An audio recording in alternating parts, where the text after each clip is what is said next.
Hello, friends. Welcome to Empty Cloud Monastery. So this morning we will be reading from Sunyutta Nikaya 55.21, and I will be reading from Venerable Bhikkhu Bodhi's translation, and then we will be discussing it a little bit. But before we begin, we can start by paying homage to our original teacher, Shakyamuni Buddha, the reason why we're gathered here today. Namo tassa bhagavato arahato samma sambuddhassa. Namo tassa bhagavato arahato samma sambuddhassa. Namo tassa bhagavato arahato samma sambuddhassa.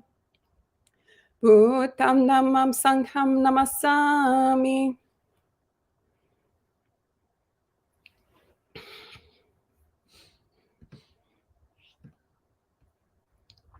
So this is a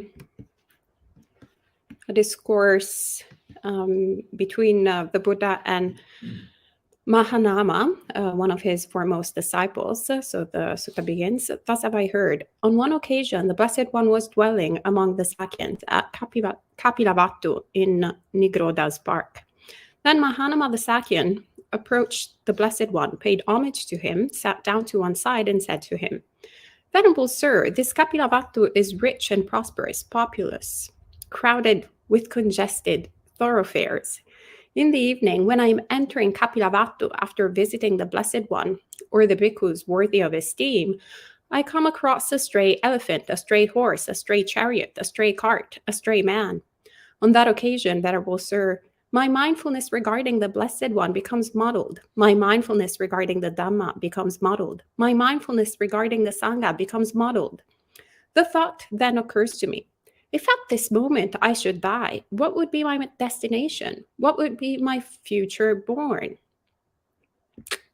So these days, actually, both online and in person, we've had a few conversations about essentially death and the moment that precedes death.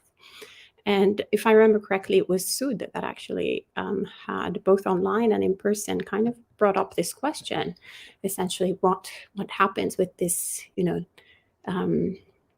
what can happen, if actually like my mind is in a sort of chaotic state of being, and will I go to hell? Will I be wasted? And so there can be a lot of anxiety and trepidation and all sorts of different thoughts that can arise in the mind about this thought that can arise in the mind before the moment of death, before dying. And obviously here Mahānāma is a householder, so he's someone, as he just described, actually, while talking to the Buddha, he's someone that clearly doesn't live in a secluded place, clearly doesn't live in a monastery, clearly doesn't live in a sort of more sheltered environment, but it's instead out and about, is instead constantly interacting with people, constantly exposed to the elements of just human interactions. And he's also, pretty much having a very busy life. As a matter of fact, in other suttas, he also asks the Buddha questions about how to cope with essentially living a house of a householder, living a busy life. And here in particular, once again, he has the realization that even though he has faith, obviously, in the triple gem, not always his mindfulness is so sharp. Not always can he actually, be so quick and fast to recollect Buddha, Dhamma, and Sangha. And so this somewhat creates this kind of trepidation, creates this kind of anxiety. So we see that all the questions that have appeared in the past week, have been been there since at least 2,600 years. We're not very special, are we? Pretty much the same situation, same sort of mind that we're dealing with. And the Buddha replies, don't be afraid, Mahānāma. Don't be afraid, Mahānāma. Your death will not be a bad one. Your demise will not be a bad one. When a person's mind has been fortified over a long time by faith, virtue, learning, generosity, and wisdom, right here crows, vultures, hawks, dogs, jackals, or various creatures eat his body, consisting of form, composed of the four great elements, originating from mother and father, built up out of rice and gruel, subject to impermanence, to being worn and rubbed away, to breaking apart and dispersal. But his mind, which has been fortified over a long time by faith, virtue, learning, generosity, and wisdom, that goes upwards, goes to distinction. So good news for all of you. Don't be afraid. It's all good. Just relax. And so essentially the Buddha highlights how it's not necessarily how our mind essentially is in that moment, but what have we done? What are all the actions? What are all the things that we have cultivating that are leading towards that moment of death? So obviously, this body is this chunk of meat, and it's quite, pretty intuitive to see how it's going to transform at the moment of death, of what we usually conventionally call the moment of death. So it's just a sort of progressive kind of decomposition and the elements returning to the elements. So we have also here now we have our friend teddy bear that has just arrived here, and we used to have a few months ago our friend Stan, the monastic cat, and his body, is buried here at Empty Cloud Monastery. So we kind of all know intuitively, essentially, what are all the different sort of states of decomposition of Stan's little bodies in the backyard. But in terms of the sort of non-physical components, so that's kind of essentially where the anxiety comes. We don't really whenever we have all that sort of agitation, we don't really think too much about the body, right? But we think about that sort of consciousness. We think about that sort of awareness that we have. Teddy Bear is making this conversation this morning a little bit challenging. But yeah, so getting back to what the Buddha says, essentially it's what have we done with that mind? Essentially, what is the inclination? What is it that has been cultivated? And so, of course, if we have nurtured a lot of faith in Buddha, Dhamma, and Sangha through our practice, well, that won't disappear just in one moment of fear, in one moment of agitation, one moment of lack of mindfulness. If we have developed learning of the teachings of the Buddha, that sort of, and not just intellectual learning, but understanding of the Dhamma, application of the Dhamma, that will become kind of our second nature, that will lead to then eventually, naturally, to become our first nature in the future. And our virtue, there are certain things that each one of us, whenever we come into what we call conventionally life, when we are born, we all have so many different tendencies of mind. In Western culture, we don't really put too much emphasis on that, I feel. There is definitely, when it comes to the physicality, then we're like, okay, that's genetic, that comes from here, that comes from there, but it's sort of all the other tendencies of mind.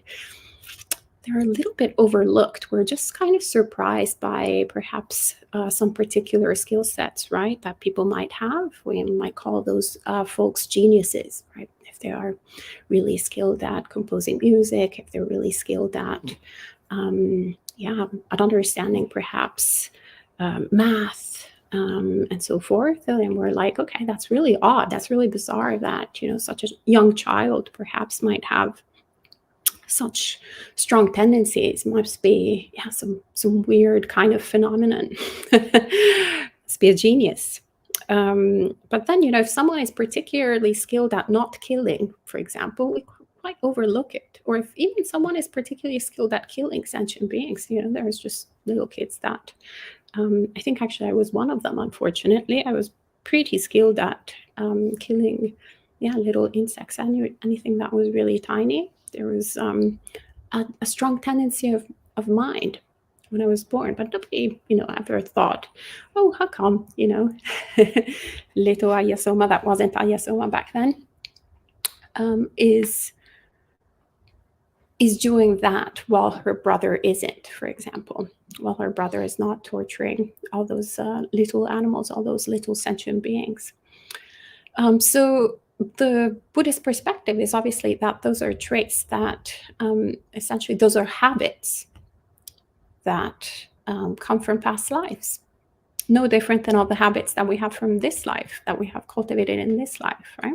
So any kind of action that we have made in this life, we can see pretty much that it has somewhat shaped our mind, sloped our mind in one direction or the other.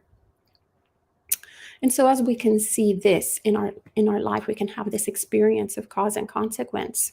Then we can also understand, or kind of just by logical inference, it's not even that much of a stretch. It doesn't require necessarily like any kind of in-depth meditation practice or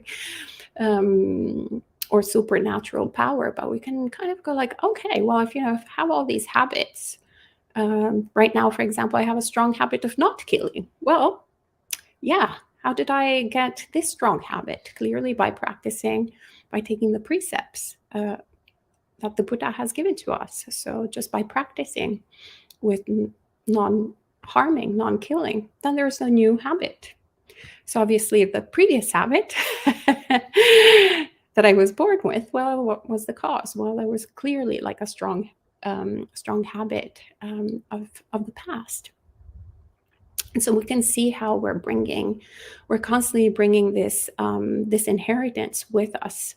So clearly, if we are now established in the teachings of the Buddha, so if we're clearly established in virtue, that will have its strong weight. It will fortify our mind, as the Buddha says in this sutta. And so the same goes with generosity and wisdom. The strong power of generosity, the strong power of giving, and the wisdom that just comes by practicing the teachings of the Buddha, both in terms of sila, samadhi, and panya. So all of that is some great inheritance that really, has a lot of weight. And so once again, the Buddha says, the mind that has been fortified over a long time by faith, virtue, learning, generosity, and wisdom goes upwards, goes to distinction. And he continues. He uses some similes to kind of get really the point across. He says, suppose, Mahānāma, a man submerges a pot of ghee or a pot of oil in a deep pool of water and breaks it. All of its shards and fragments would sink downwards, but the ghee or oil there would rise upwards. So too, Mahānāma, when a person's mind has been fortified over a long time by faith, virtue, learning, generosity, and wisdom, right here crows, etc., and various creatures eat their body. But their mind, which has been fortified over a long time by faith, virtue, learning, generosity, and wisdom, that one goes upwards, goes to distinction. Don't be afraid, Mahānāma. Don't be afraid, Mahānāma. Your death will not be a bad one. Your demise will not be a bad one. Don't be afraid, Mahānāma. Don't be afraid, Mahānāma. Your death will not be a bad one. Your demise will not be a bad one.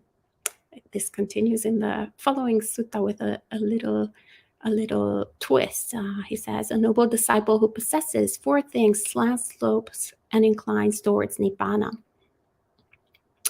What for? Here in Mahānāma, a noble disciple possesses confirmed confidence in the Buddha, in the Dhamma, and in the Sangha. He possesses the virtues dear to the noble ones, unbroken, leading to concentration.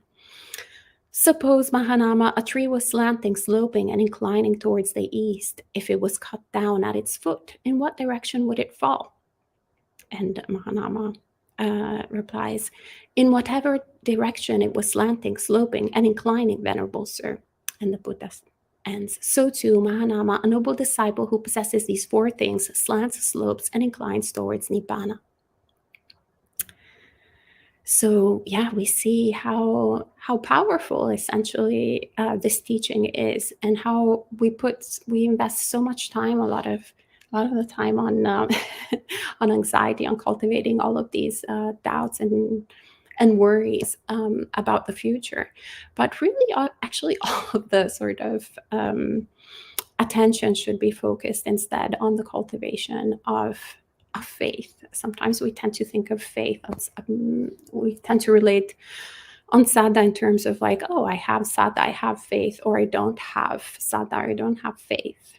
And it's kind of like that sort of either I have it or I don't.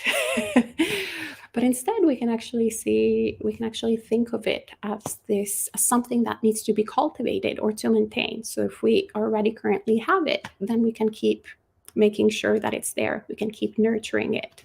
And if instead it's not there, it's not present, then the question is, how can we instead create the conditions for saddha to develop, for saddha to be fortified? And so conversely, then, how can we starve out the conditions for doubt to arise in the mind, for the hindrance of doubt that essentially creates the obstacle in having faith in the teachings of the Buddha. And then the recollection that the Buddha always gives, actually, and we see also in the biographies of all the forest masters, whenever they are practicing, perhaps in the forest, and there might be wild animals surrounding them, and fear comes up in the mind, and lots of different anxieties can really, shake one's person's mind. And the beautiful way in which pretty much every monastic that I've read a biography of seems to have overcome this is by recollecting Buddha, Dhamma, and Sangha. And we see so also how this superpower, essentially, of faith helps us also in kind of ordinary, well, not that it's very ordinary to be assaulted by wild animals, but there can be many other wild animals. Also, humans can be wild animals. Also, insults can be wild animals, whatever it is that we have to encounter in our daily life. So going back to that recollection of the Buddha, all the qualities, incredible qualities of the Buddha, when one thinks that actually there has been, human being that has developed all those qualities, wow, it's just so exceptional, like someone who's really worthy of offerings. Yeah, that is completely devoid of greed, hatred, and delusion. Just so amazing. And on top of that, knows how to instruct and help anyone who wants to be helped. I mean, we have a hard time helping people who want to be helped, just like as in, that are kind of like straightforward, simply there. And he just knows exactly what is the right teaching in that moment, right? And we have a hard time even helping ourselves, so let alone other folks. So it's just so incredible that the Buddha, has come into existence. But that the Buddha also started in the same place that we have, in the same sort of predicament, with the same conditions of greed, hatred, and delusion. So it's very, very, very remarkable. Also how the more we practice the Dhamma that invites us to come and see for ourselves this Dhamma that is not just, something abstract, but something that is really transformational. We can actually, become more and more like the Buddha. It's really incredible, really remarkable. Yeah, that we don't have to necessarily wait until full enlightenment, but we can become less unenlightened as time goes by. Really, really remarkable and timeless. These timeless teachings, one of the most frustrating things in general is how even, something that has been shared like 20 years ago, it's already like 2000 and late. But instead, it's quite remarkable how these teachings, so the sutta that we just read, how human, those problematics are, and how essentially the recipe, the antidote is exactly the same. And so there's that sort of timeless aspect of the Dhamma that it really just recollecting it really inspires faith. Really, it's like, wow, it's incredible. It doesn't really matter, all of these things that we get fixated with, all of these, passports, nationalities, gender, so forth, like that. We think it's just so specific. We live in such a modern society. Clearly it's so different than ancient India, but instead the human experience is always the same. And the teachings work because essentially same problem, same same medicine. And so all of this is just quite remarkable, and we can bring it up to establish, to reinforce that faith. And also, the more we meet practitioners on the path, and the more we read also about the disciples of the Buddha in the past, and recollect also how these teachings have been preserved, are still in our possession, thanks to all the different people, all the bhikkhunis, all the bhikkhus, all the lay women, all the laymen that have been practicing these teachings and have attained different levels of realization, which is essentially what we have faith in, that this path really works. That actually by following these teachings, we all necessarily come to the same realization. And so it's just so beautiful, these like real 3 gems that we can value, that we can lift up in our mind, and really build up our faith. And once that faith is consolidated, then that's a support that doesn't matter how crazy we can be in the last moment of death. Inevitably will propel us in the right direction. Inevitably, that's the right destination that we're going to. And of course, with the supports of virtue, with the supports of like really understanding what is wholesome from what is unwholesome. So that Hiriyottapa, that the Buddha, essentially encourages us to really develop and really fortify. It's usually Hiriyottapa is translated as fear and dread, fear and shame and dread, something like that. That many people can have apparently lots of perhaps strong reactions to. I was told especially the word shame has very strong connotations in the United States. Since I come from a Catholic country, usually we have stronger associations with guilt. So I was like, okay, shame, that's fine. And actually, I quite like the word shame, because it does give you, really like sense of what we're talking about, which is not just or the fear of like doing an unwholesome action, which is not that like anxiety neurotic approach towards sila, but rather, just the thought. For example, I remember the mind that I was sharing earlier, the mind pre-Buddhist teachings, where actually I would see small sentient beings, and I thought that it was a right thing, a correct thing to destroy them. I thought they were ruining my life and the life of others, so they had to be annihilated. It was a really strong, wrong view. And then as I got established in the teachings of the Buddha and started creating this new habit of not harming and not killing, right now it's just awful, that idea of killing a sentient being. And whenever I see someone even kill a mosquito, sometimes my relatives or friends, when I go back home, I'm just appalled. It's just really horrifying, that gesture. But I do have the memory of when that was not the case. So essentially, Hidayatapa has been established. The idea of actually myself doing that action is just unconceivable. It's quite awful. I would be ashamed to even be seen doing such a thing.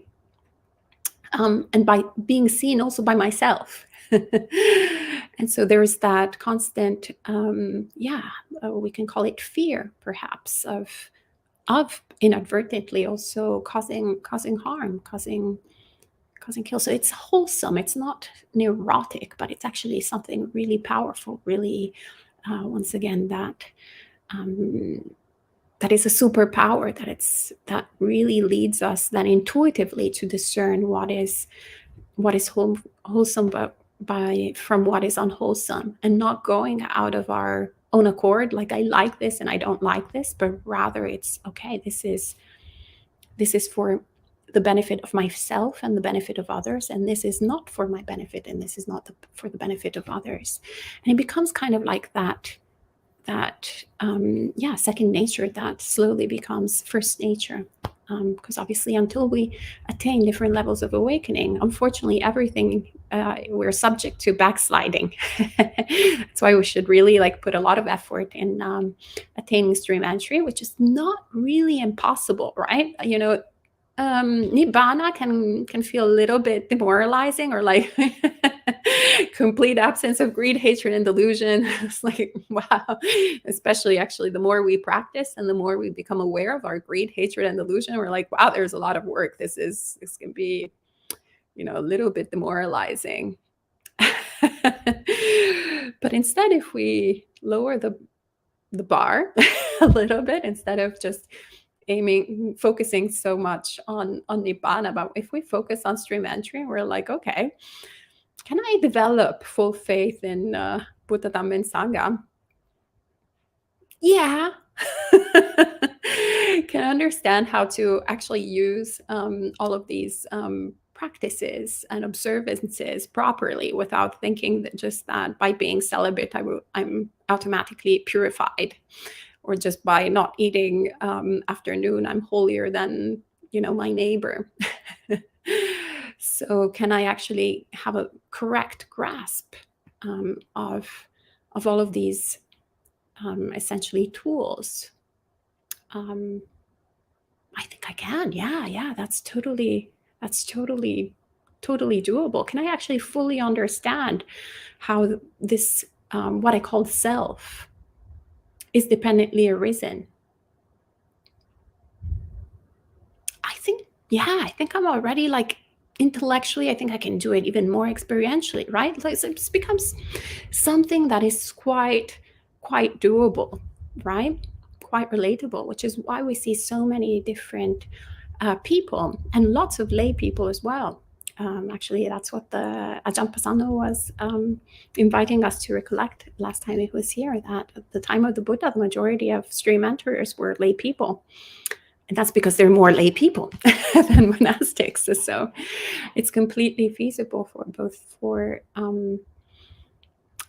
monastics and lay people to attain stream entry. And it doesn't even require that much samadhi. We can get so obsessed with the concentration of the mind. But actually, it's not really necessary to have fourth jhana, or even first jhana, apparently, to attain stream entry. So we can start saying, actually, let's invest our time, rather than in anxiety on what is going to be our last moment of death. It's how can we actually cultivate all these supports, all these instruments that then will naturally incline and slope the mind in one particular in one particular destination. Then, of course, we've lived countless lives without discoverable beginning. So we've been both Mother Teresa and we've been Hitler. So clearly there's going to be results of past karma that we have no idea. And, there's going to be conditions that are better than others and other conditions that are worse than others. But I feel like that's the important thing of actually really fortifying the mind, will be that regardless of the conditions that we're experiencing, that strong, fortified mind that will have access to the Dhamma to one degree or another, then will keep us in the right direction, will keep us in sort of the right, the right tendency of mind. All right, so we can respect the sutta with the 3 sadhus. Sadhu, sadhu, sadhu. And at this point, we can see. Hello to Geeta. Good to see you. Christina, Jayanta, Richard, Usha, John, Yankee, Sud, Manal, Edward, Melissa, Niranjan, Matthias, Linda, Rick, Suman, Ashad. Good to see you, friend. Charles Lee, Kumu, Melissa, and Edward. Good to see you all. All right. So let's see if there is any comments.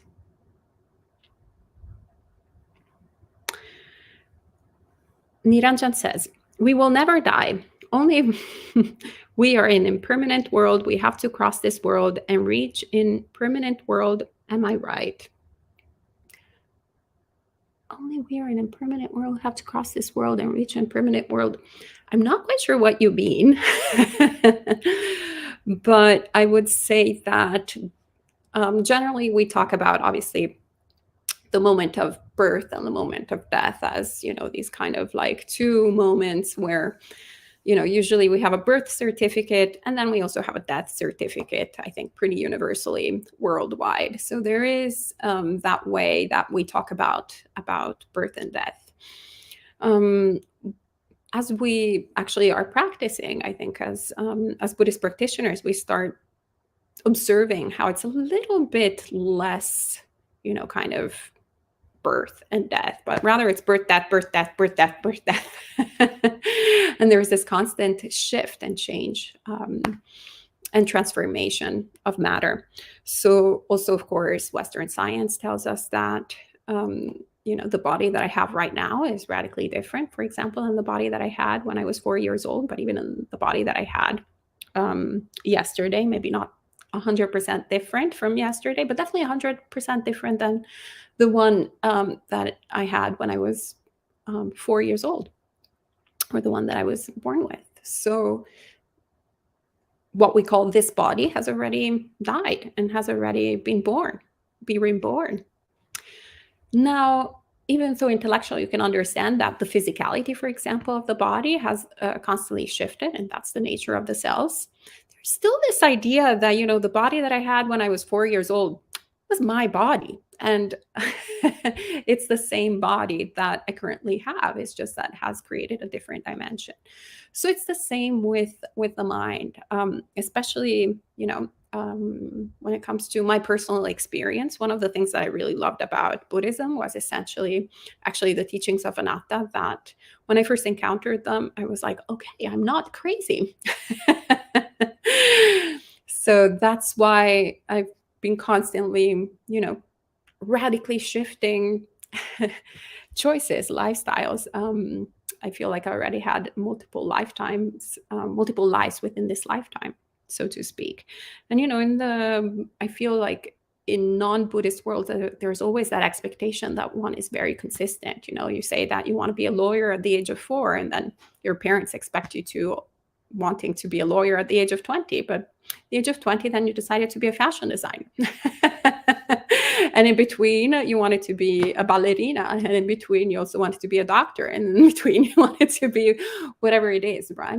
So lots of folks usually stay at that level in an intellectual basis, right? So like one day you want to be a construction worker, the next day you want to be a ballerina, but maybe you decide to just be a doctor and you're just consistently are a doctor. Well, my problem was that actually whenever the thought would arise, I would actually pursue it.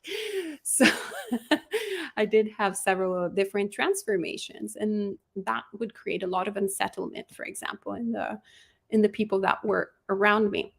So it was very interesting, finding these teachings of understanding instead of how fickle the mind is actually in comparison to the body. That we tend to think that the body is, somewhat more unreliable than the mind, but actually, or less, kind of permanent than the mind. But in reality, the mind is extremely impermanent. The mind is extremely fickle. The mind is constantly in this birth and death process. That's also one of the suttas in the Nidana Samyutta, where the Buddha brings the simile of the essentially the monkey mind, and he says how an uninstructed worldling can come to the realization actually that one is not these four elements, not this body. And the Buddha says, but actually an uninstructed worldling might as well identify with it would make much more sense for the uninstructed worldling to identify with the body rather than the mind. And you're like, wait, how is that possible? It's crazy.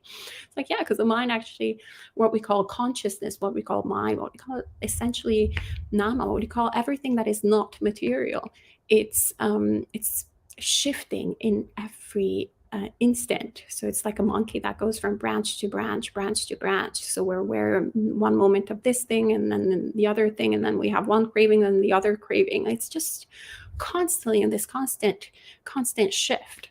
So when we start understanding the process of karma and rebirth, then it really makes no sense, even on an intellectual standpoint, the YOLO concept, like you only live once, you're only born once, and you only die once.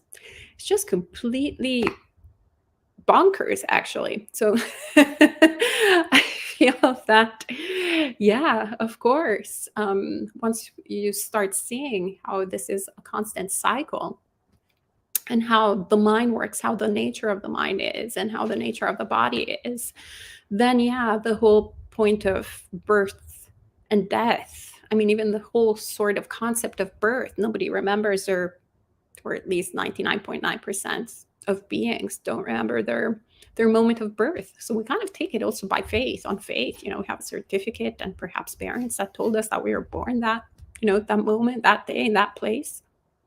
Have we seen it? I don't know. I don't think so. So it's it's a little bit arbitrary. I think crossing is not that we're crossing to some other land. It's not like, okay, we're in samsara and then we have to go to Nibbana, and it's like it's like taking the bus to Nibbana. But rather, it's really understanding the predicament that we're in and how we're constantly essentially creating this experience of what we call life, this experience of what we call body, this experience of what we call mind, where is it? How does, Bhavatanha come into being? How does Vibhavatanha come into being? How does Kamatanha come into being? And we tend to, once again, be focused so much on the object also of our desire that we lose track of actually the underlying tendency that is exactly the same, whether it's, now I hate living in Rome, I have to go to Milan. Oh, now I hate living in Milan, I need to go to London. Oh, now I hate living in London, I need to go to New York. So we tend to fixate, Ayya Soma used to live in this place. And these are like 4 different cities or 4 different moments, stages. But really the Bhavatanha is exactly the same thing. So it doesn't matter if it's Rome, Milan, London, New York, whatever it is. It doesn't matter if it's like one job or the other. It doesn't matter if it's one relationship or the other, but rather that momentum is what essentially is the same. And that's also what we have in common with all the Teris and the Teras of the past. So I don't know if I answered your question.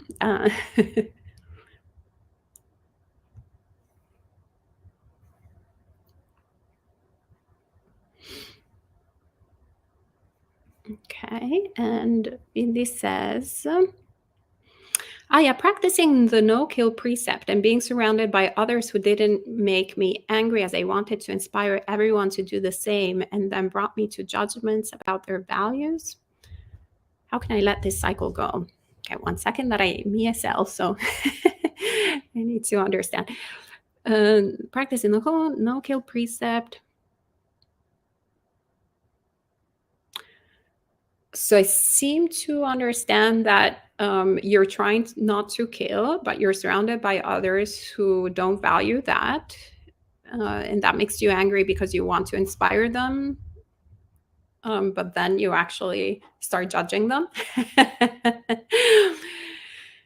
Yeah. Well, first and foremost, I mean, be gentle also with yourself aside from others and kind of understand that.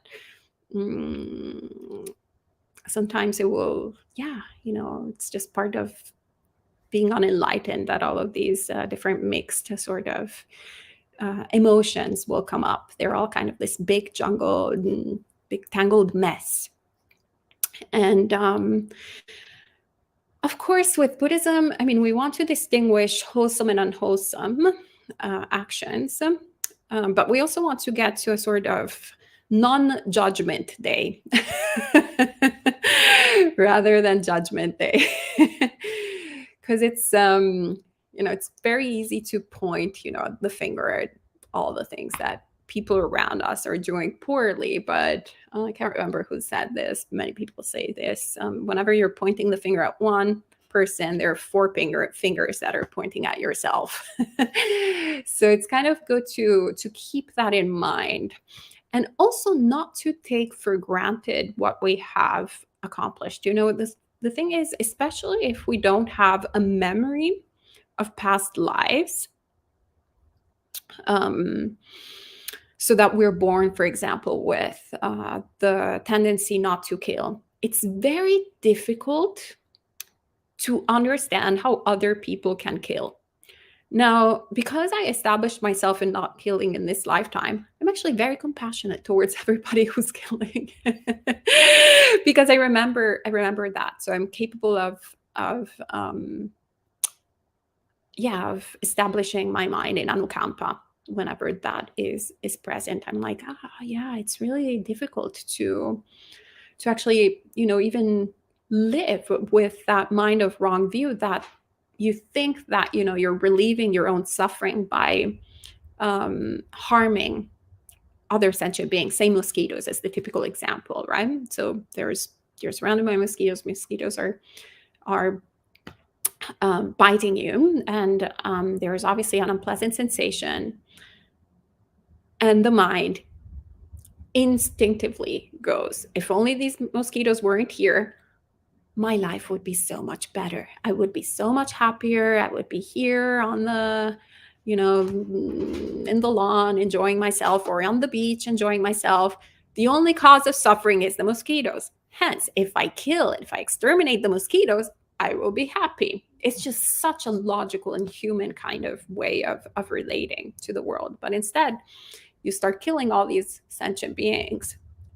And what happens is that the mind gets even more full of suffering, full of agitation, full of restlessness.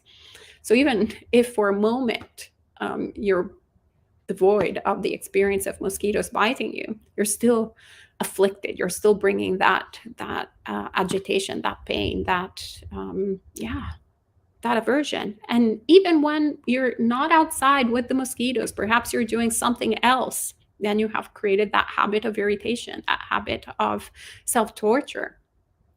right? If we can think about it, whenever people, for example, are doing something that we perceive that is oppressing us, we can like obsess about it for months and months and months and months and months. Like there can be this like really obsessive, repetitive thought. And in reality, that person is not doing anything. They're not even there. But there's that habit, there's that tendency, there's that rumination. So there's always that thing in the heart. So that's what we need to essentially realize and kind of separate the two things. And so obviously how do we cultivate that habit? By not harming, by enduring, by just simply not killing. And by not killing, then we kind of have the realization of like how we are essentially removing that suffering from that experience. But it's counterintuitive. So the Dhamma is counterintuitive. This is really actually why I became monastic. I was like, wow, I just like my intuition is totally wrong.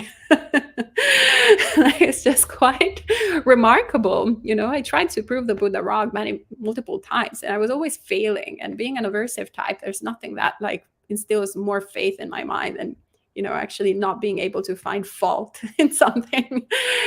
And so as you see that, as you train yourself, then you're like, okay, wow, this is really valid. Not only as a moral standpoint, not only like, oh, killing is bad and not killing is good. And so, oh, I should be a good Buddhist and I should stop killing. So that is a little bit, it's something good, but I think it's devoid of wisdom. But when we actually see our experience and how, that suffering is dependently arisen from our actions, and how that lack of suffering, that cessation of suffering is also dependent on our, on our action of not harming, then, that sila is full of wisdom. And so then we can also understand why others, on the other hand, are following their instincts, are following the wrong view, their bad intuition, and committing bad actions. And so, that's essentially the point where we want to get to, when we really meet people where they're at and kind of go, okay, I understand. This is, the predicament that each one of us are doing it. And actually the fact that I don't kill is something that I acquired. I worked hard to actually get to this result. And we keep it, and we keep polishing it. So and once we are embodying that example, we start leading by example, and people are inspired by that example. There's nothing more inspiring than actually seeing, very well-developed practitioners. You're like, oh yeah, I don't know what it is. Give me some of that. I want to be like that as well. And so obviously we start noticing their conduct. We start noticing the way they speak, the way they act. There's so many different things. But usually, impressive practitioners don't go like around the street and going like, oh, you suck, you're terrible, you're awful. They are just understanding that all these people are, where they are, in their path where they are, and that all we can do is, focus on keeping on nourishing, on maintaining what has already been developed, and on keeping on nourishing and cultivating what we have. So when you have anger, I would recommend also focusing on how poisonous that anger is. And when there are judgments, try to let them go as much as possible, and reflect perhaps on the things on the path, aspects of the path where you could improve as well. And so it's always good to try to point the mind also. And there are some really unimpressive practitioners or unimpressive people that actually have really impressive traits that perhaps we don't have. So maybe we can direct the mind on observing that. And Bhavani says, I'm just wondering, how can you be always smiling and laughing wholeheartedly? That's very interesting. I did not know. Am I always smiling and laughing? Oh. I guess it's the result of the teachings. I used to be very depressed, actually, prior to the path. Must be all the non-killing. Works, non-stealing, yeah. We restrain ourselves. It's the joy of missing out. There you go. That's another one. Jomo. And Mel says, dream entry only entered with minimum of first jhana. No jhana means no stream entry. At the end of life, one relinquished the body with all the six senses. Hence, one can enter jhana further into stream entry. That's how I understand it, correct?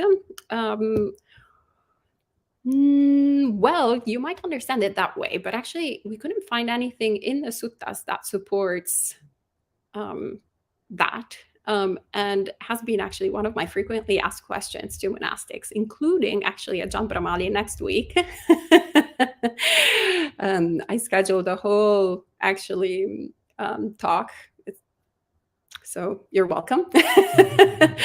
On Wednesday evening on the jhanas in relations to the stages of awakening. But so far, the sort of the majority of the monastics that I have asked this question to seems to be pretty much on the camp that actually the jhanas are not required. Actually, you can also find Ajahn Pasanno's answer to this question on our website, on our YouTube channel. I think there's a short clip on samadhi in relation to stream entry. And also there's Bhante Kumara Kassapa was asked this same question in the monk chat. And in the suttas, throughout the suttas, there doesn't seem to be actually, any specific mention of the jhanas. There actually is the mention of attaining samadhi without any any stream entry. So one can attain concentration, one can attain different levels of samadhi without actually any kind of realization. And in the Mahānāma Sutta in Majjhima Nikāya, today is the Mahānāma special. Actually, in that sutta, if I remember correctly, the Mahānāma is supposedly a once returner, and he asks the Buddha why, even though he has an understanding of why greed, hatred, and like why certain things, shouldn't be are the cause of greed, hatred, and delusion, why he can't let go of them, and essentially, or sensual pleasures, essentially why he can't let go of sensual pleasures. And the Buddha tells him that essentially the reason why he can't let go of sensual pleasures just yet is because he hasn't experienced the jhanas. And so he recommends for him to essentially establish himself in the jhanas, and then it's a done deal. So clearly, according to that sutta, not only it's not required for stream entry, but also for other stages of the path. But anyway, I'll leave that to Ajahn Brahmali, because I also I created a whole list of different scenarios in the suttas that I was curious to hear his take on precisely that. And Mel says, my understanding from Ajahn Brahmali is no stream entry without jhana is not possible from the suttas. Let's see, to be continued next week. Maybe that's why he was happy about my question. I sent it to him, via email. And Edward says, is it right for Buddhists to release animals back into the wild when they can become pests for native animals? So this is kind of like a bit of I don't feel comfortable giving a yes or no answer, because as you've mentioned, there can be so many different conditions. Well, first of all, it depends on the animal. So, for example, if we were to release Teddy, the current monastic cat here, into the wild, well, Teddy was actually, which was basically how he ended up here at Empty Cloud Monastery, by the way. His previous caretakers kicked him out, and he was left to fend for himself in the streets of East Orange, close by.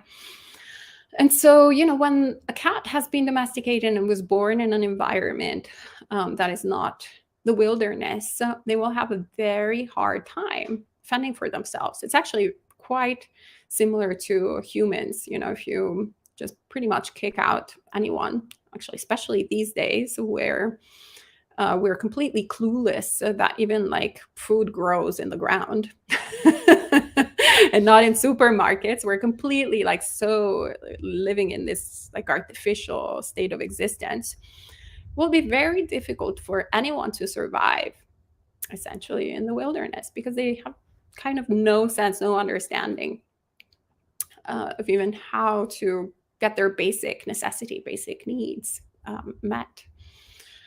So it's it can be quite a struggle. Also, they might have not developed the actually even physical conditions to resist the weather. So, for example, cats, if they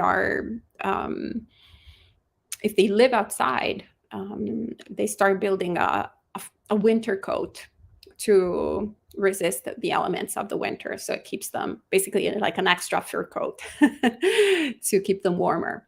So if you throw out Teddy right now in the middle of the winter of New Jersey, he will 99.9% chance die, because he didn't even have the conditions, the opportunity to create that winter coat. So that's why I'm saying sometimes we can have what Pema Chodron calls idiot compassion. So we tend to think too much, like that the compassion just becomes this kind of brainy exercise without actually understanding the nuance and the complexity of the reality. And so there always has to be, kind of understanding. Also, the practice of purchasing animals and then releasing them into the wild can have so many bad implications, because you're, well, first and foremost, subsidizing an industry that imprisons animals. And then you're releasing these animals that don't know how to fend for themselves in the wild. Like, it has like lots of implications. This being said, there are some times where actually this could be, something that that could be, that could make sense. So that's why I don't feel like, oh, nobody should be doing this. It's circumstantial. And to a certain degree, I feel like that's kind of like the practice. The practice that the Buddha invites us to do, which is always understanding what is the appropriate response. It's the teaching of a lifetime. So always figuring out, is this the appropriate response? We try our best. Sometimes we'll actually get it right. Sometimes it will be awful, and we learn from our mistakes and we see the consequences of our actions. And we're like, oh, now I created a whole environmental disaster.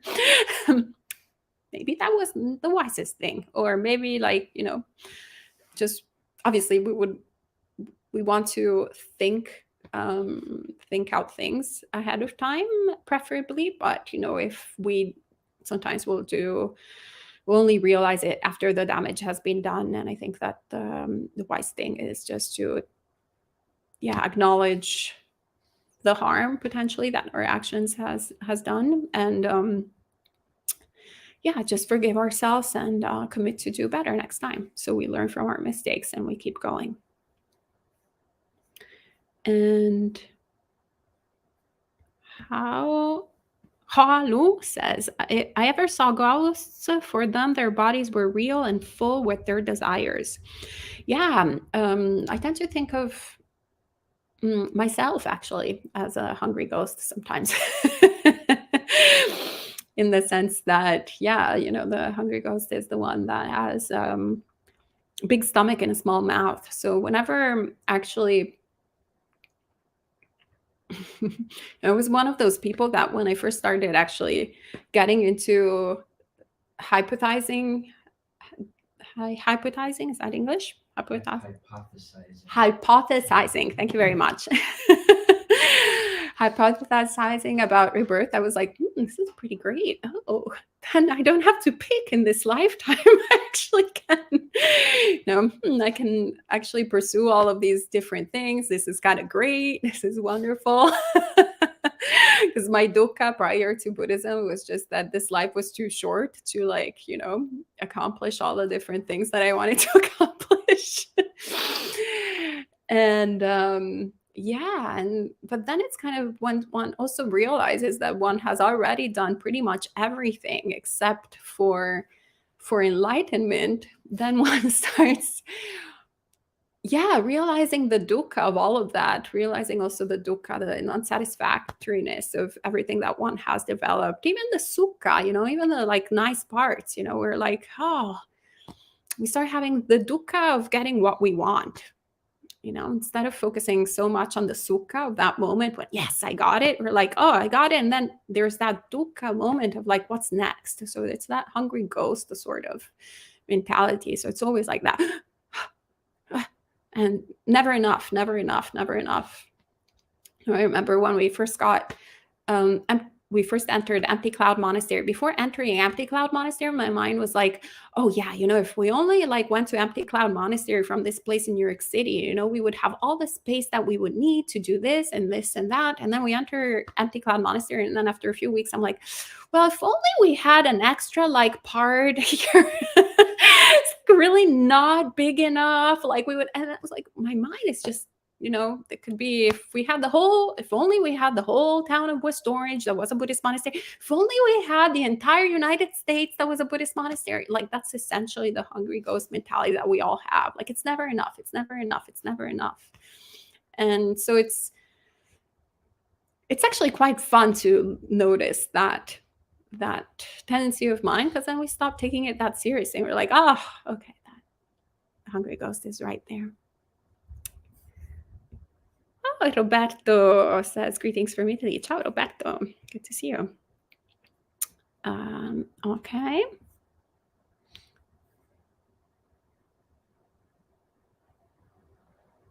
And Pia says, perhaps you can discuss this sutta next. Okay, we'll keep it in mind, since I don't think we can do it right now because it's 9:03 a.m. So I'm already 3 minutes late. So I think that's all for this morning. Thank you all for joining in and for all your great questions. We can end with 3 sadhus. Sadhu, sadhu.